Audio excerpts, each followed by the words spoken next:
Oi, gente. Bolsonaro quer aumentar o número de ministros do Supremo Tribunal para 21. Isso é uma coisa boa? Se você chegou agora, esse canal é o canal A Nova Máquina do Tempo, um canal onde eu, André Teixeira Jacobina, converso com vocês sobre principalmente política, mas também ciência, filosofia. Tem uma sessão de diálogos em que eu tenho entrevistas com especialistas. E toda sexta-feira, no Filosofia Popular, eu converso com vocês sobre filmes, séries e outros produtos culturais.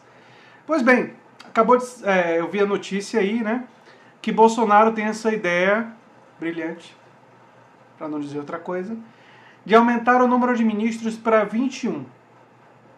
Minha primeira objeção a essa ideia de Bolsonaro é estranho alguém que fala que vai diminuir o Estado, que vai diminuir os privilégios, que vai diminuir a corrupção, dizer que uma das coisas que quer fazer é aumentar de 11 para 21 o número de ministros. Essa é a objeção mais leve, viu? É de 11 para 21 ministros, aumentando assim não só os cargos dos ministros, mas uma série de outros custos para o Estado, que não são poucos. Cargos adicionais, todo ministro tem motorista, tem auxílio, um monte de coisa. Os magistrados estão entre a categoria mais privilegiada, mais cheia de privilégios desse país. Estranho alguém que diz que vai diminuir privilégios, dizer que vai aumentar tanto assim o número de ministros. Mas a principal objeção não é essa não. Vocês podem imaginar, espero eu, que vocês saibam qual é a minha principal objeção. É que essa é uma medida profundamente autoritária. Se ele tivesse capacidade de fazer uma coisa dessa, ele basicamente teria controle sobre o Supremo Tribunal, porque ele poderia selecionar 11 ministros que são fiéis a ele, que são pessoas que são selecionadas politicamente por ele. Primeiro que eu sou totalmente contrário que os ministros do Supremo sejam por indicação política.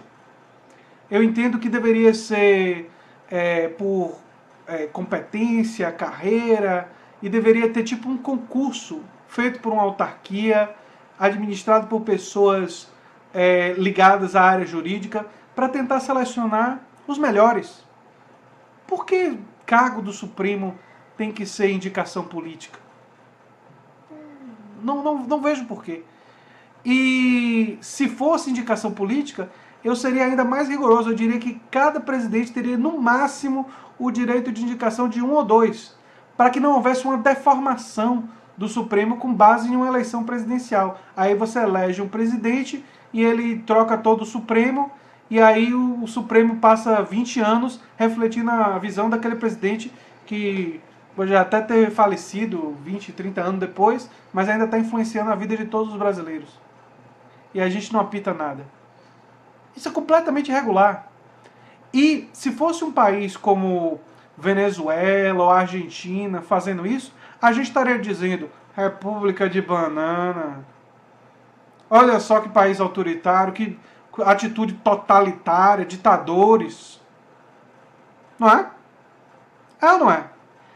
Pensem comigo, se fosse um outro país fazendo uma coisa dessa, completamente modificando a dinâmica de poder dentro do tribunal mais poderoso do país, um presidente usando do poder e da autoridade presidencial para fazer uma coisa dessa, a gente ia dizer que ele é um ditador. É óbvio que a gente ia dizer isso. A ideia mostra quem Bolsonaro é e que tipo de pensamento ele tem. Ele acha que ele deve decidir qual é a característica do Supremo Tribunal. E se ele coloca 11 ministros lá, ele basicamente se protege de qualquer tipo de acusação, de qualquer tipo de irregularidade que aconteça durante o seu governo, porque, tendo controle do Supremo, nada vai poder atingi-lo. E vocês não acham isso autoritarismo? Uma pretensão totalitária, não? É óbvio que é. É óbvio, absolutamente óbvio que é. E olha, eu estou até meio surpreso da máscara dele ter caído tão cedo. Porque eu imaginava que, como ele está sendo orientado, muitas das coisas que ele diz, você sabe que não são ideias dele.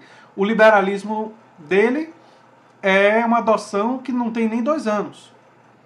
Né? Isso daí é uma coisa que vem de uma associação recente por perceber que existe um movimento liberal no Brasil e que isso vai garantir a ele financiamento de campanha. Então ele fez essa associação aí com Paulo Guedes. Mas parece que os assessores não controlam frases feitas dele aí, a boca dele, e aí ele soltou essa, que é completamente absurda. É típico, esse tipo de atitude é típica de ditaduras. Isso não é uma atitude republicana. E eu sei que alguns defensores de Bolsonaro e algumas pessoas aí que vão tentar, os apologistas dele, vão tentar justificar, mas me desculpem, não tem justificativa. Você querer colocar mais 11 ministros no Supremo significa que você quer controlar o Supremo. Significa que você quer ter poderes ditatoriais. Agora, se você é favorável a uma ditadura, se você gosta da ditadura militar, como o Bolsonaro gosta, se você não vê problema em ele elogiar torturadores, como o Bolsonaro elogiou, assuma que gosta de ditadura, assuma que quer autoritarismo, assuma que, sabe, negócio de democracia, república, não é com você. Aí você vai estar sendo sincero. Eu posso discordar, eu vou ter seríssimos problemas como um democrata radical que sou, mas pelo menos a gente vai saber onde é que a gente está falando. Agora, se você quer dizer que defende democracia, que você defende a república, que você defende valores democráticos, de Estado laico, que você defende que os poderes tenham um certo grau de independência, né? Se você reconhece a contribuição de Montesquieu para os regimes políticos, não é?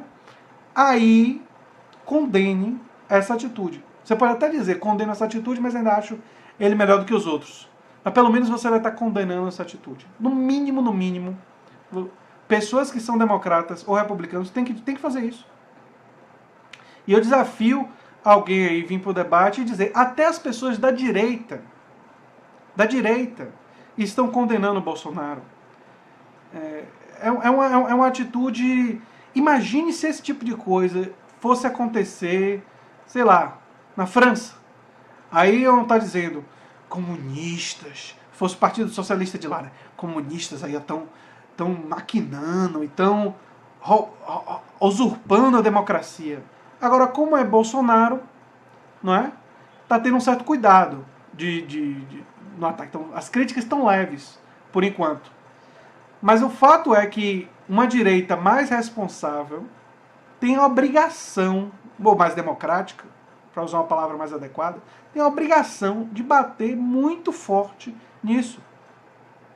Imagine se um presidente eleito faz uma coisa dessa. Significaria que ele poderia fazer qualquer coisa e não poderia ser preso nem processado por praticamente nada. Ele teria poderes quase que absolutos. Né? Qual será o próximo passo depois de nomear 21 ministros em Bolsonaro? Fechar o Congresso? Vocês acham que é impossível, com o apoio que ele tem nas Forças Armadas? Eu não acho. Improvável, talvez. As condições políticas no Brasil hoje são diferentes. Mas é bom lembrar que a história do Brasil é permeada por golpes em cima de golpes, em cima de golpes de Estado. Nós tivemos um golpe jurídico parlamentar muito recentemente.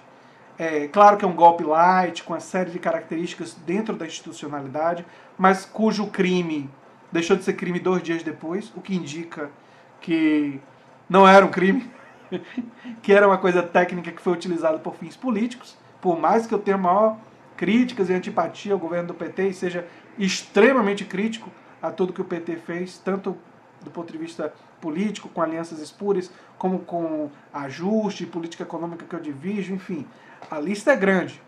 Mas o fato é que nós estamos aí com essa instabilidade e uma liderança autoritária ameaça a nossa democracia.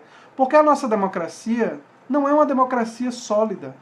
O Brasil tem uma democracia frágil. Ela é recente, ela data apenas... O período mais longo é justamente esse período que começa nos anos 80, né? No final dos anos 80 é o período que começa um novo período democrático. E você olha para trás da história do Brasil, os episódios democráticos são curtos, não demoram muito tempo, de repente algum golpe vem, né? E nós temos um período longo de autoritarismo, e nós estamos vendo uma ameaça aí autoritária chegando. E com agora uma proposta com claramente intenções autoritárias. E é isso aí, gente. A gente tem que se mobilizar e não pode deixar esse tipo de coisa sem uma crítica dura, ácida.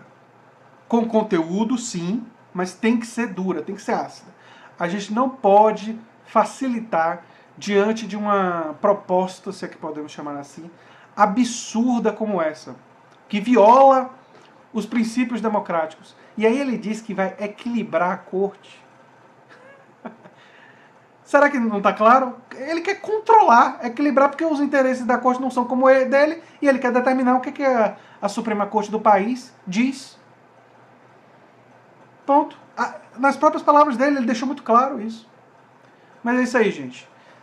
Eu peço a vocês que vocês divulguem esse vídeo, eu peço a vocês que vocês divulguem essa notícia, e eu peço a vocês que não descambem para ofender com palavras de baixo calão, nem ofender os apoiadores de Bolsonaro.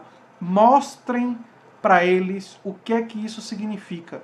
E perguntem para eles se é isso que eles defendem. Porque se for, beleza, a gente sabe onde aí a gente sabe. Mas eu não acredito que a maioria dos apoiadores de Bolsonaro concordam com isso. E esse é um momento importante para fragilizar essa candidatura, porque essa atitude é completamente contrária aos princípios da democracia e os princípios republicanos. Ela mostra um desejo de autoritarismo extremo. E isso precisa ficar claro. E é isso que eu tinha para dizer. E fui meio repetitivo de propósito. Porque, enfim, esse assunto mexe comigo, essa notícia me incomodou muito, e isso fica bem visível na minha expressão e no que eu estou pensando aqui. Mas é isso. Se vocês gostam do que eu faço, eu peço que vocês se inscrevam no canal, deem um like, compartilhem, e especialmente compartilhem esse vídeo com todo mundo que vocês conhecem e falem sobre essa questão. É hora de falar com as pessoas sobre isso. Essa não é uma questão pequena. Bolsonaro está sugerindo subverter a maior corte do país, antes mesmo de ser eleito. Né? E se nós não levantarmos agora, nós vamos estar lamentando quando isso efetivamente acontecer. Porque não pensem que é impossível. O Brasil é um país de uma democracia recente e frágil, muito frágil. Muito frágil a nossa democracia. Nossa história mostra isso. E pessoas que defendem a democracia não podem ficar caladas, não podem se silenciar diante disso. E era isso que eu tinha para dizer, gente. Muito obrigado e peço que vocês compartilhem o vídeo, porque nós precisamos encampar essa luta pelos valores democráticos. Um abração.